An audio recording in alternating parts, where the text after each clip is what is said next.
Well, welcome to another Debt Matters podcast, where we help Canadians find solutions to their debt with licensed insolvency trustees from across Canada. I'm Wayne Kay.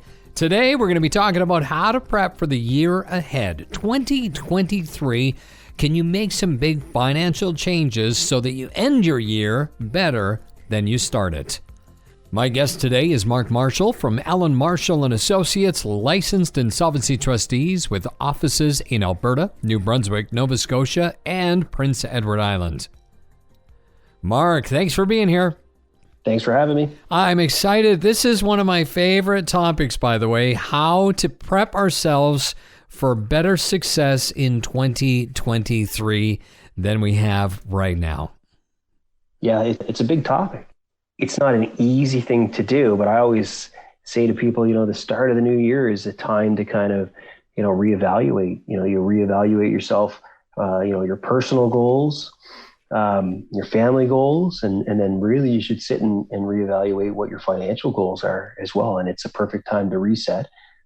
Sometimes not an easy time to reset, depending on how crazy your December was in terms of preparing for Christmas, because depending if you ran up all kinds of bills you need to tackle and get those looked after. But yeah, and usually January 1st is the time that everybody's kind of reflecting a little bit, and it's a good time to kind of reflect on what your financial goals would be for the year as well.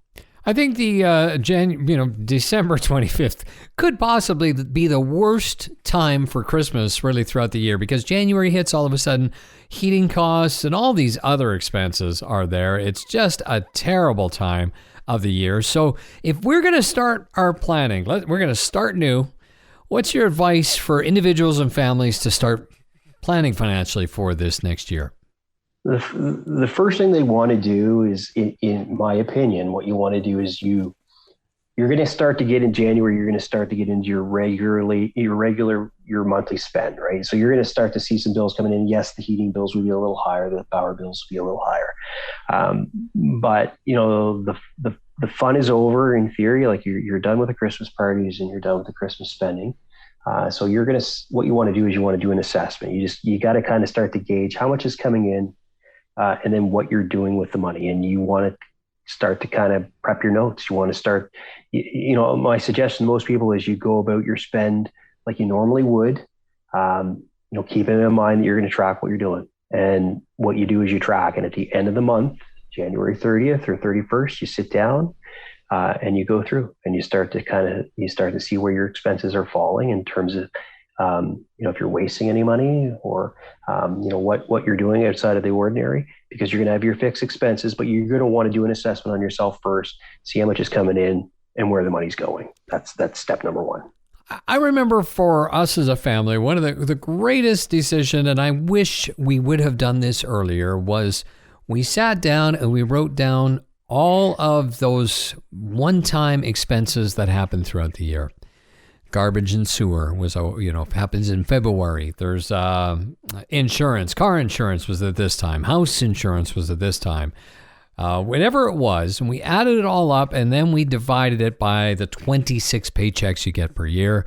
And we started saying, okay, we need to set aside that $125. Every paycheck has to go into that fund, so that for the first time ever, we would actually have the money before those bills came in. And that's smart. And that's what you have to do. Most people don't. Those one-time expenses are the one things that elude people a lot, because they sit down and they know, like, my power bill, my phone bill, these things come in all the time. Well, your insurances sometimes come in once a month, or they will come in 3 times a year, right? Mm-hmm. So you want to know the frequency, and you want to know exactly what you said is, like, how much you have to earmark on a month-to-month basis. I meet with people every day and I go through their budgets, and I'll ask them, I'll say, what does your insurance run you? And I will, do that divide by 26 or divide by 12 to kind of get a feel for what their monthly spend is. And then I'll show them their budget and they'll say, oh, I don't spend that on insurance. I'm like, yeah, you do spend that on insurance. No, I don't. My insurance comes in once a year in July and it's X amount of dollars. I'm like, yes, but this is what your monthly spend would be on it. And they, oh, okay. And it surprises me that people, they don't know kind of where their expenses are on a month-to-month basis because you're paid either bi-weekly or monthly, or so you have to know where those expenses are to break them down. So exactly what you said is take those yearly expenses and earmark how much you need to set aside per paycheck for those things. So that again is a part of doing that assessment on yourself. And starting January is the time to do it. Yeah, well, January is just that. It's just this new feeling, and literally, I love to do things January 1st. I'll sit at the table. My wife and I will start discussing it, or I always write out my full fitness plan. I don't buy a fitness book. I literally write in all 30 days in a notebook for the whole year. And then I have my time, distance, all this stuff of what I'm going to be doing. So, and I planned it for right till the end of December 31st. That's my January 1st. You're going to find me sitting at a table working on that because it puts me in the mindset that I know I've got a whole year of exercise. And so have you found that you stick to that? I do stick to it because then I look at the book, and if I go, oh, look at that, I've missed 6 days of exercise or 8 days of exercise. Well, I can't be complaining if this roll gets bigger. Right. Or you're not feeling well, or that's right. And I'll write down there, not feeling well, didn't exercise, but it's fine. So it's just now become so ingrained that it's something that I always do. So what's the next thing that we can do, for finances for Canadians? And I like what you're saying there is we got to track everything to find out where money goes. I would imagine in your industry, you're quite surprised how many people don't know where their money goes. It's amazing. Yeah, no, it's amazing. People they'll get to the end of the month and they'll say, I have no money left over, but they're not really sure what they've done with it. And so if they take, 30 or 31 days to track it, it's a real eye opener, because some people will go and get a coffee every day, 2 or 3 times a day. And that's huge. There's some huge savings to be found if you can eliminate doing that. Mm-hmm. And they don't realize it. They just do it. It's part of their daily routine. And so you got to adjust the routine, know where the money's going, and see if you can generate some savings. And then once you generate the savings, that's when you start to kind of jot down, similar to what you were doing with your exercise on January the 1st, but you got to start to make some goals for yourself. What are my short-term goals? What are my medium goals? What are my long-term goals? And your short-term goals, probably would be within a year, and medium goals would be something you're expecting to try and do within a 5-year spread. And the long-term goals could be 10 to 15 years. But I think it's, you got to know what you're saving towards. Like, some people simply want to save for an emergency fund, which is fine, and everybody should do that. But if you're clear about what it is you want to accomplish, it's easier for you to then apply yourself and apply the funds you're saving towards something specific than it is to just kind of keep parking money into an account, because it's always flashing in the face. And it's one of those things, if you don't have it earmarked for some kind of short-term, medium, or long-term goal, all of a sudden, spontaneously you need something or you want something, well, there's the money and you're just going to go to it. Mm-hmm. So if you can clearly define what it is that you want to accomplish, then again, you're setting some money towards some targeted outcome. People often get frustrated, though, especially at the beginning of the year.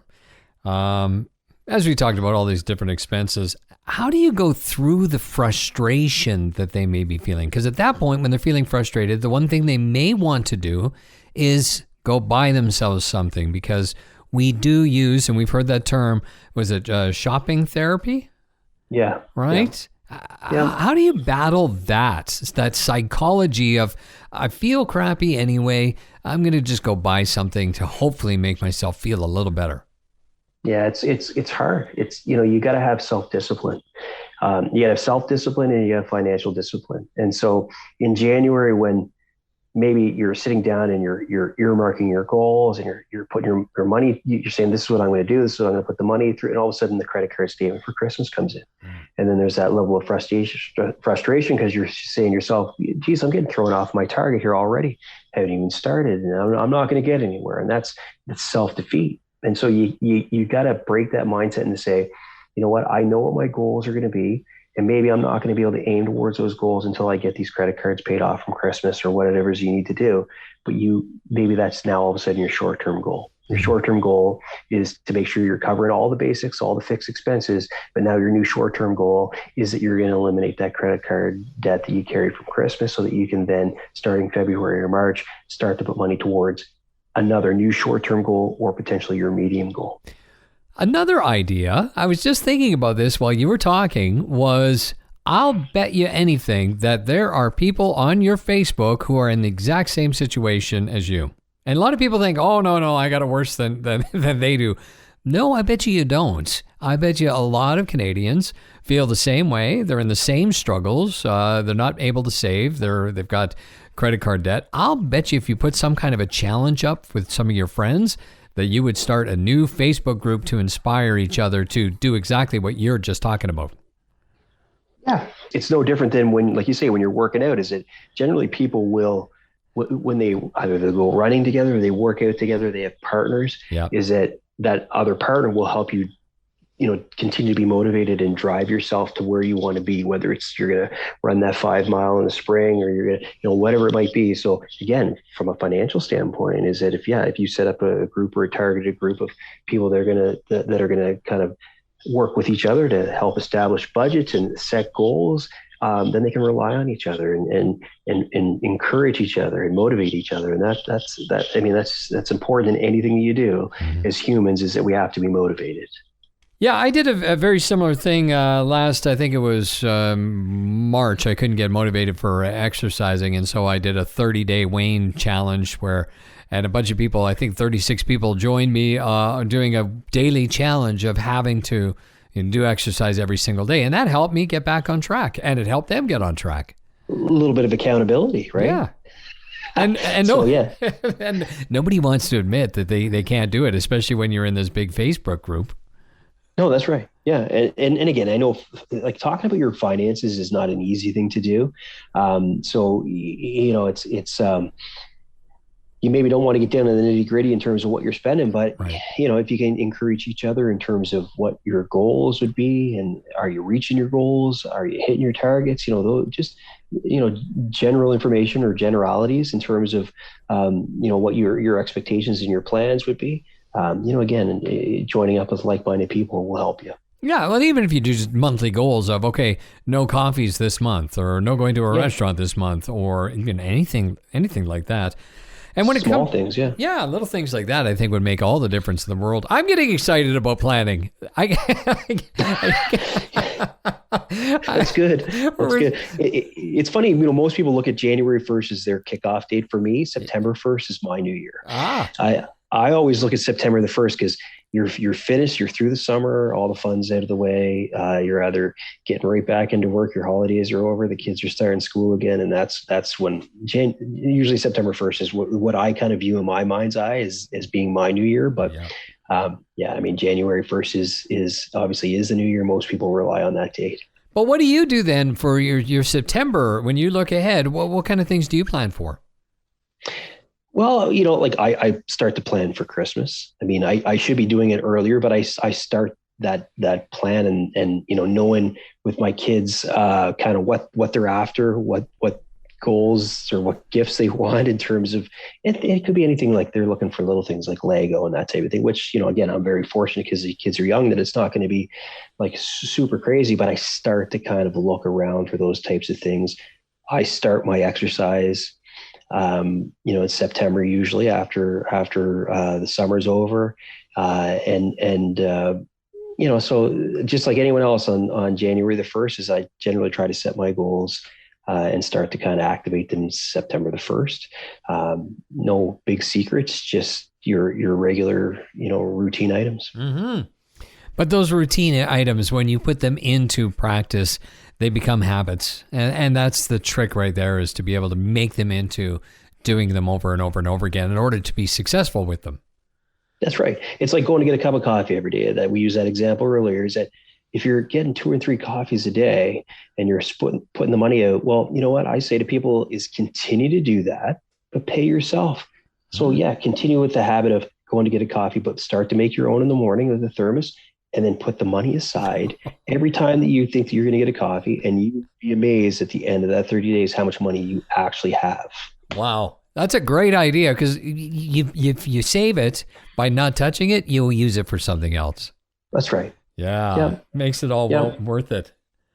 Yeah. And the other thing too is, and I say this to all my clients, is that get a little notepad and put that notepad in the glove box of your car, because it's hard to spend money at home. I mean, you can do it online, but it's hard to spend, what I call petty cash at home, but it's easy to spend petty cash when you're out, and whether you're getting a coffee or a sandwich or something, and you just start to jot those things down. And again, as part of your assessment is knowing what you're doing and if you're wasting, so that at the end of the month, you're not saying, I have no money left over, I have no idea where it's going. You can look at your little notepad and you can say, wow, I just spent $250 in petty cash on basically nothing. And that $250, if you set that aside per month, you get some cash. Mm-hmm. Well, Netflix and all these other companies are very smart because they charge monthly, because they know Canadians can afford, $20 a month or $6 or $8 a month.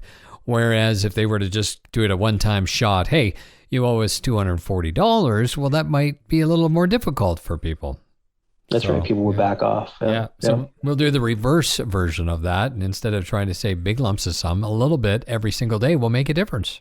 Yeah, that's right. It will. And it's one of those things that people don't recognize it. But again, if you're in the habit, so whether it's a bad habit, you're trying to turn that same bad habit into a good habit, is that, okay, that everyone's getting coffees or whatever, and I'm in, whatever. You set that money aside, and you're not in, but you set it aside and you say, look, I was going to spend that money, and now I'm setting it aside. And again, it's an eye opener, and it will start to generate a good habit, a savings habit that, will reward you at the end of every month. All right. We've run out of time. This has been fun. I'm smiling a lot because you're giving me all kinds of great motivation to make 2023 even better. Final words of advice from you, Mark. Well, no, I don't really have any final words. I mean, I know I want everybody to if they're having concerns, any issues financially, and they need to speak to somebody, they want to chat. Generally, if you reach out to a licensed insolvency trustee, it's free to do. A trustee will give you some advice in terms of handling any issues that you have financially. Will give you you're not committed one way or the other. You're just gaining interest in advice for yourself. But, start your new habit. January the 1st, start that new habit and try to generate some savings for yourself, or eliminate some debt, or, do something positive and try and keep yourself motivated. I love it. Mark, thank you very much. Always a pleasure to chat with you. Thanks, Wayne. To learn more or to schedule a free consultation with the team at Allen Marshall & Associates, licensed insolvency trustees, you can go to their website, wecanhelp.ca. wecanhelp.ca. And that is it for another edition of the Debt Matters podcast. Make sure you subscribe wherever you get your favorite podcast from. And of course, for more information, you can always check out debtmatters.ca. Thanks for listening.